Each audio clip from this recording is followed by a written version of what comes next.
Good afternoon. Ladies and gentlemen, it's June 23rd here in Los Angeles, in America. It's probably already, yes, of course, the 24th in some countries around the world. Well, it happened. Just now, President Trump announced that the United States of America has achieved a complete halt of military actions on the territory of Iran. The war between Iran and Israel has been stopped.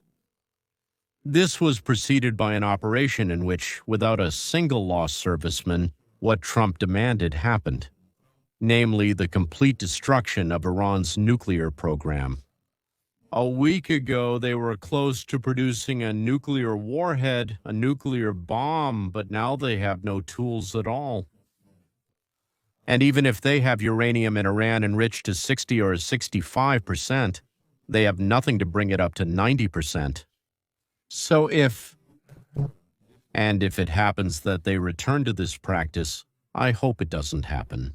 It depends on the negotiations we are about to have with them. Then they will have to start everything from scratch. Naturally, everyone in the region and in the world is interested in what happens next. What happens next? The program was destroyed, but how can we convince the Iranians not to restore it? That's why the United States is trying to create such conditions for coexistence with Iran that they won't have the desire to start everything from scratch again. Trump said that the agreement was reached directly between Israel and Iran, meaning not through America.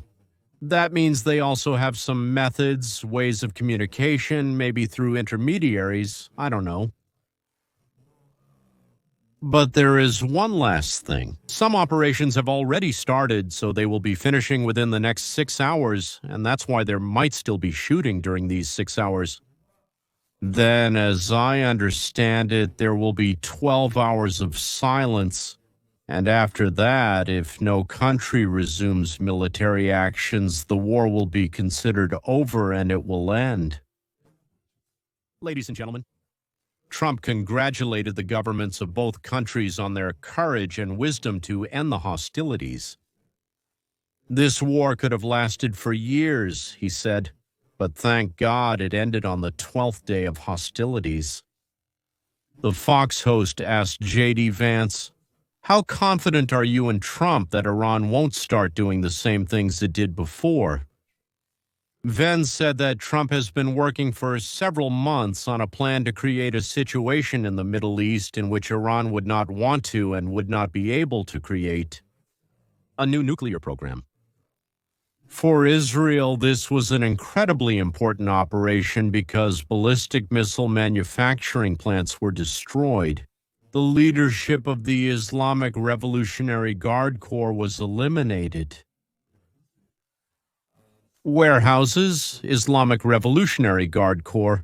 I think they're called, yes, weapons warehouses, their headquarters, army leadership, leaders of the nuclear program, army leadership programs.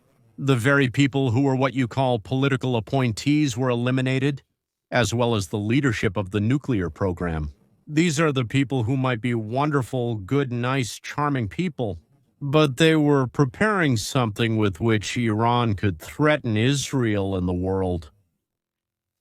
Iran had the opportunity to get rid of religious obscurantism, stop supporting terrorists, and stop threatening the world. And by the way, it's nice that their air defense systems supplied by Russia have been completely destroyed. This could lead to a shift in power and the situation in the Middle East, the creation of new alliances, and Iran leaving the sphere of influence of Moscow and Beijing. And the journalist asked Vance if we want regime change in Iran. And there was such an interesting answer. Our goal was not to change the regime. Our goal was to destroy the nuclear program. But if the Iranians themselves want to change their government, that's their business. And of course, Vance added, we have always supported and will continue to support freedom fighters. Well, what that means, I can't tell you exactly. And Trump wrote on social media, it's not politically correct to talk about regime change right now. But if the current leadership of Iran can't make Iran great again, make Iran great again, then maybe it's time to replace them. And he wrote below, so Emiga, so we have MAGA and they have MIGA. That is, well, maybe the Iranians will go storm the walls with this slogan. That's not our job, said Vens. But all the countries around Iran, everyone wants Iran to calm down and start living peacefully with its neighbors.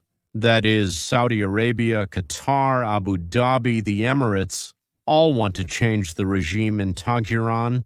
In short, there you go. And if the Iranians are smart, they'll follow the path of peace and prosperity. Those are the words of Vance. Personally, I still don't understand how the United States will control Iran if the same government remains in power. I don't understand, of course, how strong the opposition is or how ready the army is for a coup. But what is clear to me is that it was the Iranians who decided not to shoot, not to block the Hormuz, not to blow things up.